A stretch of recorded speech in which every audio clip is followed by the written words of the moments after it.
Montez at midday. Montez at midday. I'm gonna talk to you. Yeah. Montez at midday. Montez at midday. I'm gonna talk to you. Yeah. Montez at midday. Brought to you by St. Louis Organics, located at 8088 Watson Road. It is what I like to call Way Back Wednesday. What up, Wednesday? What it do? And how are you, Wednesday? How's everybody doing today? And welcome to the show. I'm your host, Dre Montez. And how we doing with it, good folk, good people? Everybody staying hydrated? Did you get your walk in today? Got to get that walk in. That walk is very, very important, by the way. This has been a very, even though it's just the 2-2-2-2-2-3 of February, it seemed like February has been a long month. Like 45 days have been in February, it seems like already to me. But more important, how you folks doing today? I got high fives going off in the building.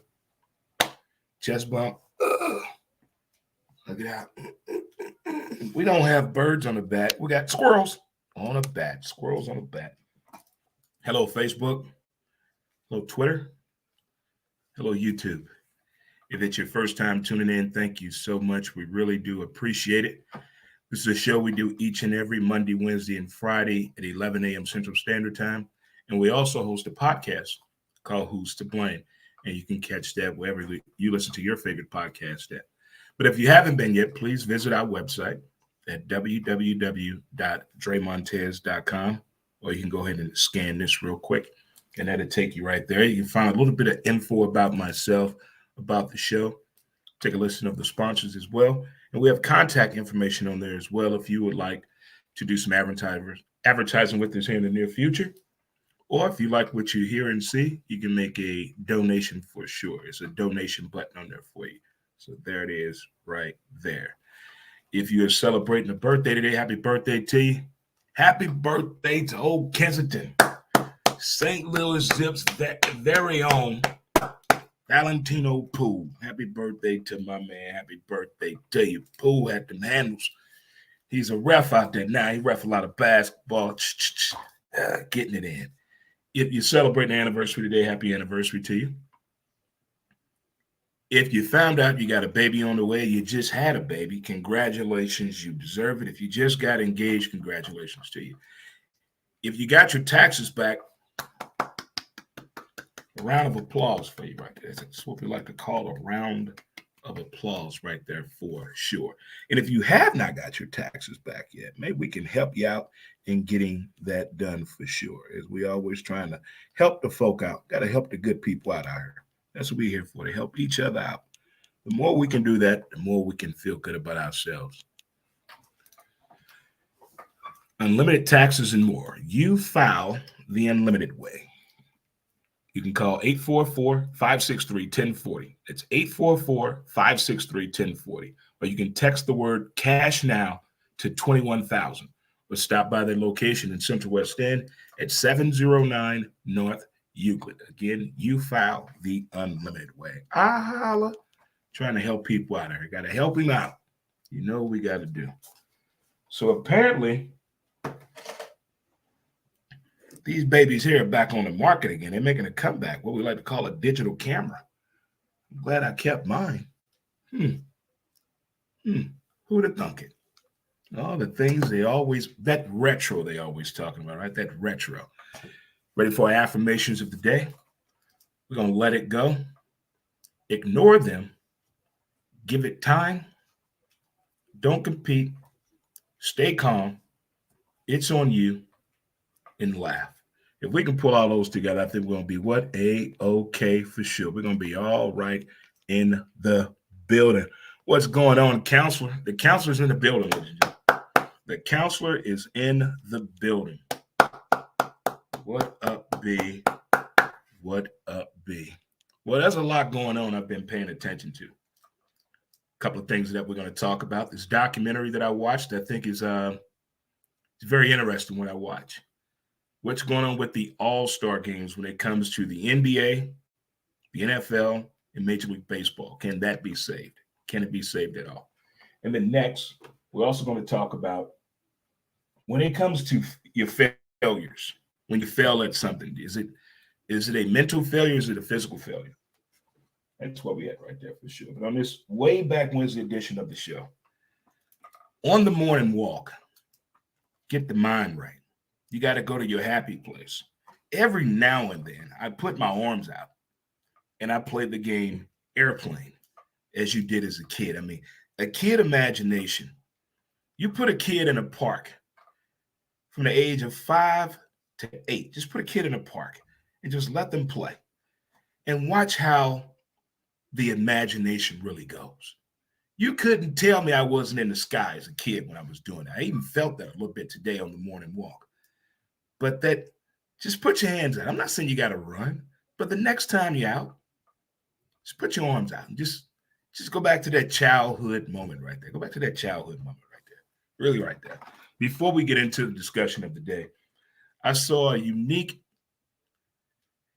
data information and statistical breakdown about what's going on in minority homes when it comes to the financial conversation. It said kids in minority homes that are in high school, 38% that they tested across the United States that did this survey, 38% knew financial language. So they had these experts that were on it that are between the ages of 28 and 35 that were African Americans, male and female, talking about their experience growing up in their household. Their parents didn't talk about money with them and going to the bank and knowing more about not just how to open an account, not just about a savings and a checking account, but there's more to it. And that those conversations were not had, and they were talking about their own inadequate moments they were having while getting to adulthood because they didn't know so much and they felt so embarrassed. So financial classes in high school are only required at 25 high schools in the United States. So you folks out there with kids that are about to go in high school, how is that financial conversation with your kid? Are you comfortable talking about that experience with your kid? You think your kid knows enough? Do you know enough? Is this something you both need to go down together and learn as parents and kids? I don't have a kid in high school. I'm just wondering where that conversation is at and how accurate is that type of data in minority neighborhoods and households. That the conversation about financial responsibility and the financial language is not being shared and had. We all know people that had money, lots of money. Then you go back to that conversation. They're not much older than you or much younger than you. They had a lot of money at one time. You go back and you wonder, hey, did you invest anything? What did you do with the money? They don't have any idea what you're talking about. Not a clue. Just wonder where's that conversation out there in your household with your kid. All right, let's get into it. You ever watch something or read something about a program that's going to come on? You never heard of it, but you see a title, you're intrigued by it. This is what happened. There's a new documentary out. Comes across the screen. It says, "What is a Woman?"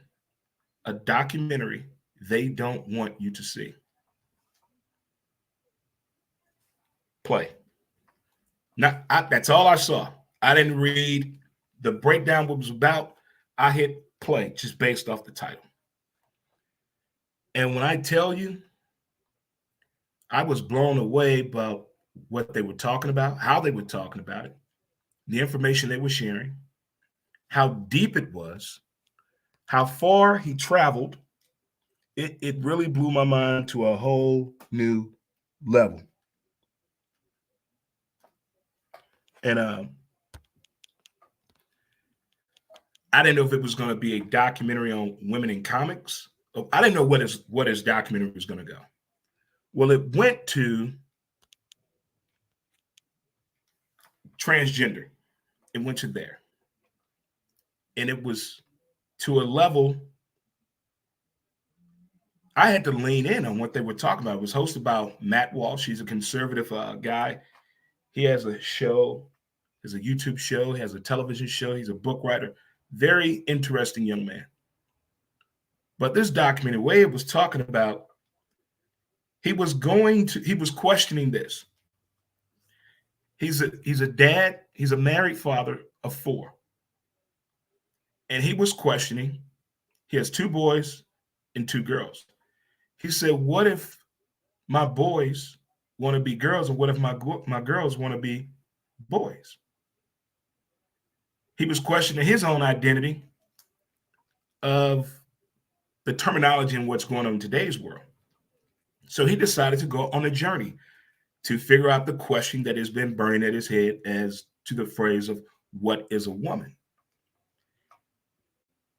And the way they were talking about this, since a lot of people have men are transitioning to women and women are transitioning to men, it was on that premise the show was. Interesting breakdown on how this question went about. Some women in the professional field of being a doctor, whether on the clinical side or the medical side, found it offensive to pose that question. He even went to the women's rally in DC, got in the parade and posed that question, even had a sign. He even went to South Africa to one of the villages and posed that question as well. But along his journey, he's learning more and more medical information about the transgender world. And for one, I had no idea. The movie Kinsey, they left out a whole lot. Put it that way. And there was this other guy named Mooney. And what these two did when it comes to the male and female is just beyond disturbing that some of these institutions still use today. Then it got to the point of explaining there are only 25 children's hospitals in the United States that give teenagers the drug to slow down puberty. I had no idea that this was a thing. And what Kinsey did, Table 34 as it's called, check that out. And Dr. Mooney took a set of twins at 8 months old, convinced the parents to turn one of the boys into a girl.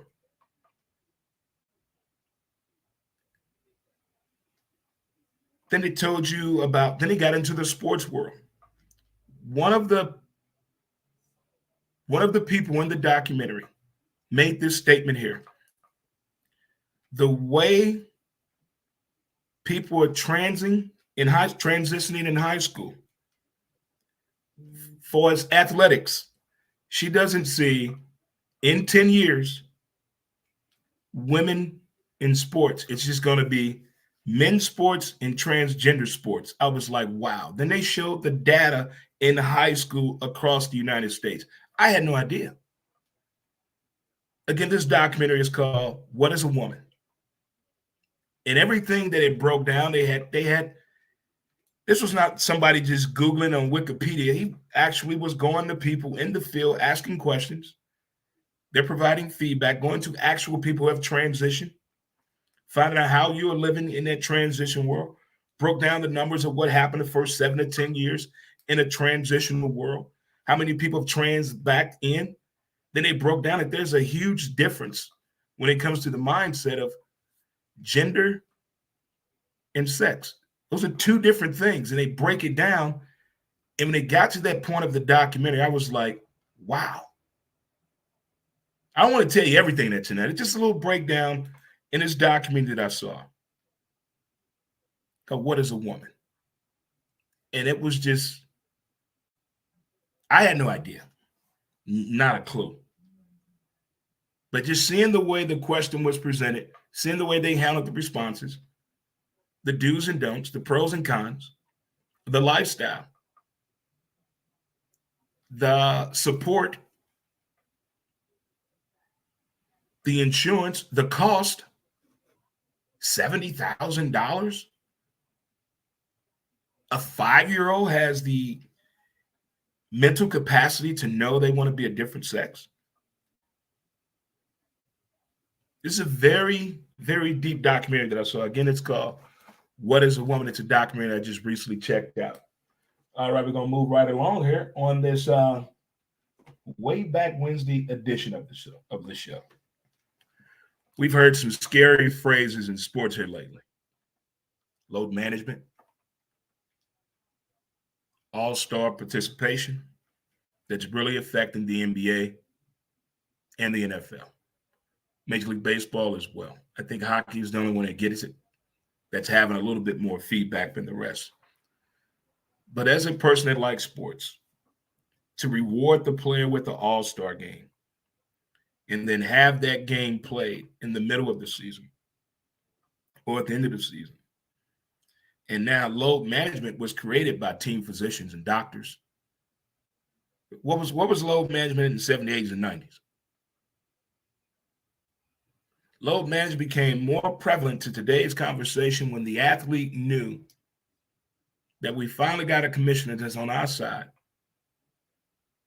Owners are making more money, players are making more money, so they got to come to a meeting. We're not going to play this many games in a row. No back-to-back plus the travel. We already discussed how uncomfortable it is for these guys that are over 6'8" to be flying. Hell, I'm 6'2" and I hate it. It's uncomfortable. But we want the best on the court when we go to the game. We want what we paid for.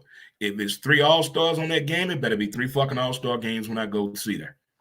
I'm tired of seeing people post signs. I came all this way and he wasn't on the court. I don't give a damn. Check the roster before you go. Use common sense. We're not going to get these athletes to play the way they used to play. The demand is too high in playoff. The demand is too high throughout the season. And now you want them to give all they got for an all-star game. No. They should do like a fan fest.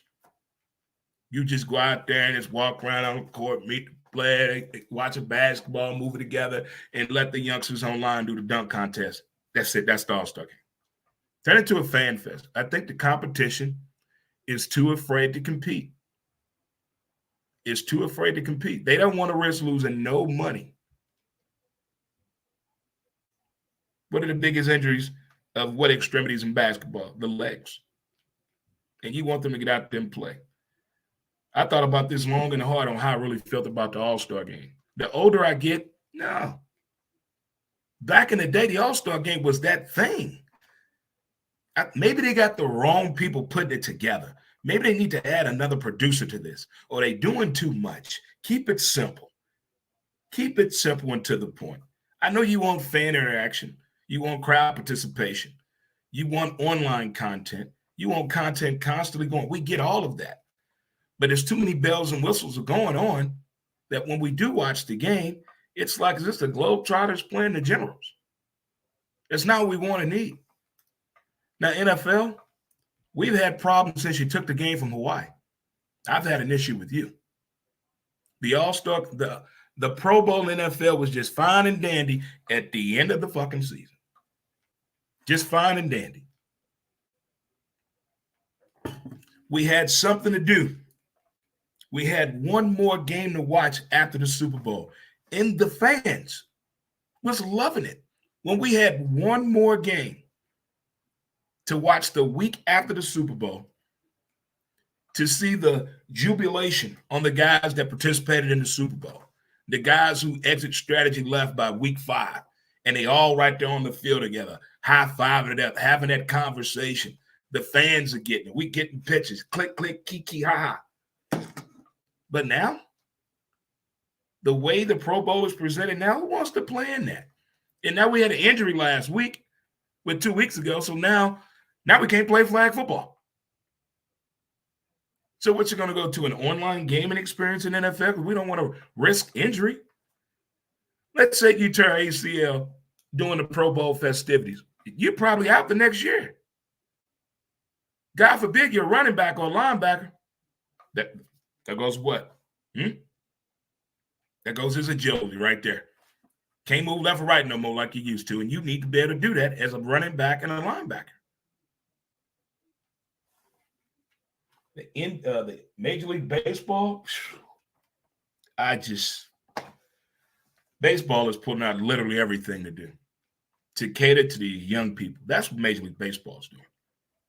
Time clock, bigger bases, no more shift, no more pickoff moves, not all that, no throwing the ball over there, no 57, 37 times. We're going to cut these games down by 25 minutes and get these fans what they want. We shall see. We shall see. We definitely will see that for sure. We're going to have a short break here and come back with one more conversation on exactly where on our failures, is it a mental failure or a physical failure when it comes to that?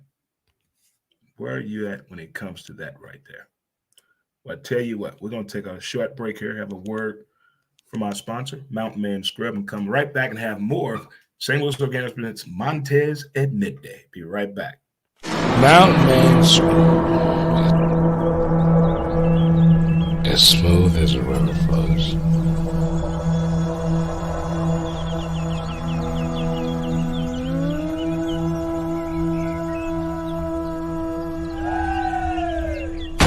MountainManScrub.com.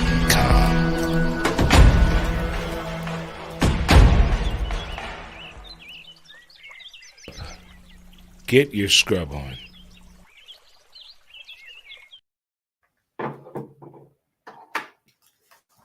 What up, good people?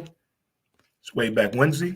It's the edition of the show, a Wake Up Wednesday. Do what you got to do, Wednesday. Get motivated. Do what you got to do. And welcome to Montez at Midday. You never get up some days and just feel like you can be better than the day before, you can do more, but at the same time, you're overloading the sensory. You're overloading the mindset. It's like you're doing too much at one time. You try to figure out how to slow it down. And you figured out how to slow it down and compartmentalize it to it a way and a form where it makes sense to you. But before you get to that point, you put yourself through so much trying to understand the mechanism that you have created, but you didn't understand that in the beginning. And now you're at that point and you're having like a matrix moment, like all the time you look at something and it's not what it is that you see. It's what's coming out of what you're seeing. It's kind of like a wide open subliminal message to what the moment that you're in. It is like walking with the tentacles open all the time. When you're in that mindset and in that moment of just capturing all the information, all the data at one time to a point where you can make sense out of it. That's when you know that you're what they call getting it. You know that pivotal sales movie when the young salesman doesn't really get it, but now you learn how to use your skill set and mindset applicable to what you're selling. It's that I'm getting it moment. So that's why I want to go with this next one here. Your failures. If you think about it, your failures, is it more mental or physical? Your failures, is it more mental or physical? You can do it with sports, you can do it with money, you can do relationships. You know, if you go relationships, your last relationship, did you fail because you wasn't there mentally? Or there was something physical that wasn't there? That job interview you didn't get, that promotion you didn't get. Whatever it is, I learned that through Zig Ziglar. You can read those motivational books to help you in any form of it, of what you're in. You just got to change the verbiage. You got to change the process of thinking to make it all make sense to you. It's an overused cliche.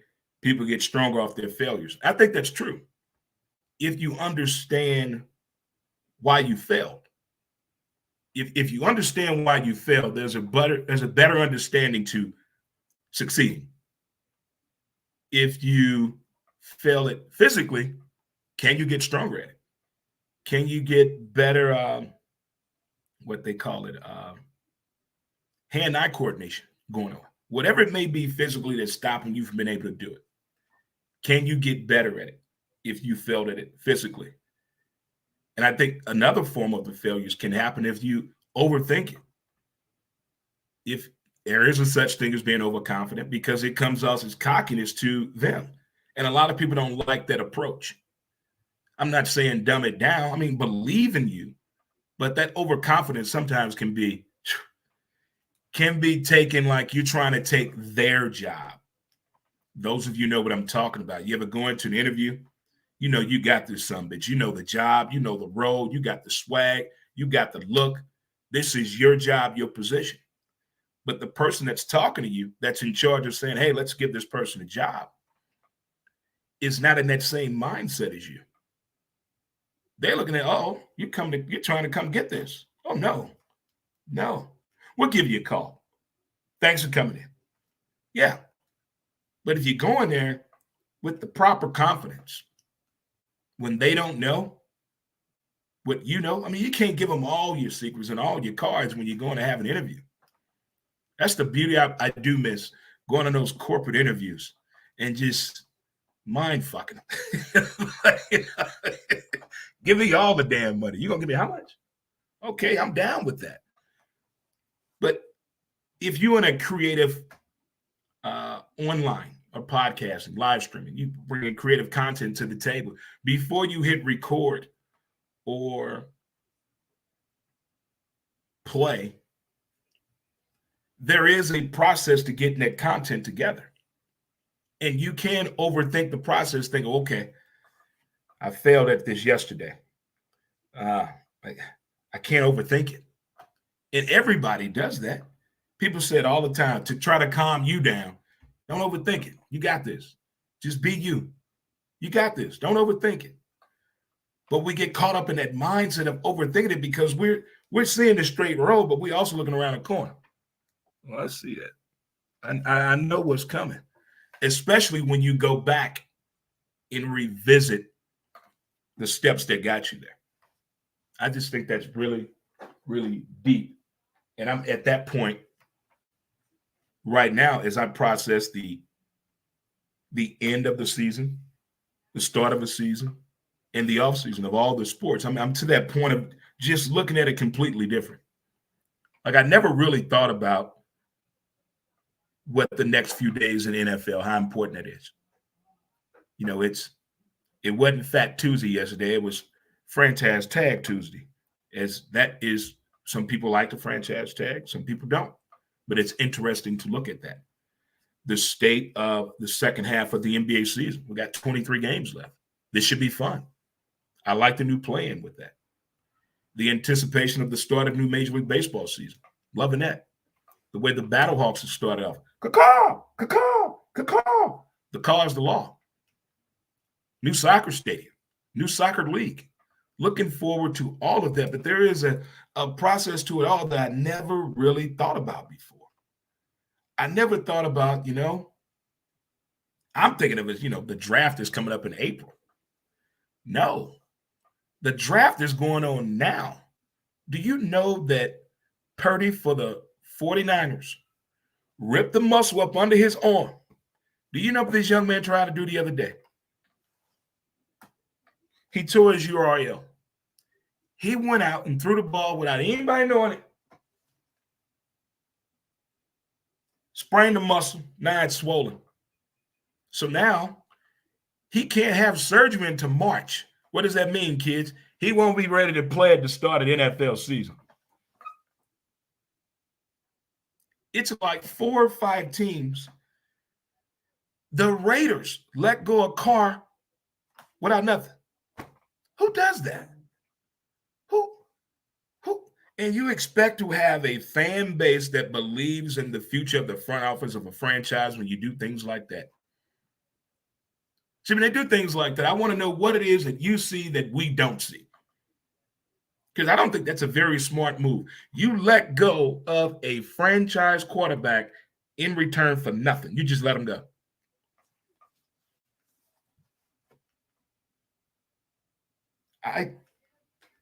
I tried to get it through baseball, being here in St. Louis as a Cardinal fan, trying to understand this Cardinal fan base and front office. The players that they go get, players they target, does it make sense? What is important to them? Mo got a contract extension. We have learned through the playoffs, whether win or lose, the importance of pitching. We have learned. We know injuries are going to happen. We know injury has and will be a big part of the game. It will be a big part of the game.